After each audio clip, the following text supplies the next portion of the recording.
Hyderabad next లెవెల్కి వెళ్ళబోతోంది. ఈ సిటీకి ఉన్న పవర్ అలాంటిది. 4 శతాబ్దాల ఘనమైన చరిత్ర నుంచి అందమైన భవిష్యత్తు దిశగా వెళ్ళబోతోంది. ఇందుకు సంబంధించి ఇప్పటి వరకు కని విని ఎరగని రీతిలో రోడ్ మ్యాప్ డిసైడ్ అయింది. భాగ్యనగర అభివృద్ధిలో గత పాలకుల నిర్ణయాలు ఒక ఎత్తు అయితే, ఇప్పుడు చేపట్టబోయే కార్యక్రమాలు ఇంకో ఎత్తుగా నిలవబోతున్నాయి. ఎందుకంటే ఇది vibrant city, next generation city. అందుకే వరల్డ్ మ్యాప్లోనే హైదరాబాద్ ఓ స్పెషాలిటీ. హైదరాబాద్ ప్రపంచానికి పరిచయం అక్కర్లేని పేరు. Most vibrant city. విద్య, ఉద్యోగం, ఉపాధి ఇలా అన్నిటికీ కేర్ ఆఫ్ ఇది. ఓవైపు హిస్టారికల్ బ్యాక్గ్రౌండ్, ఇంకోవైపు డైనమిక్ కెపాసిటీ. ఈ నగరం సొంతం. మార్పులను స్వాగతిస్తుంది, కొత్త అవకాశాలను అందిపుచ్చుకుంటుంది.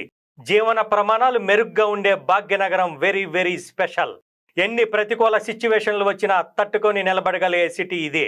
ఒక అవకాశాల గని, కొత్త ఉపాధిని సృష్టించే హబ్. అలాంటి నగరం నెక్స్ట్ లెవెల్కి వెళ్తే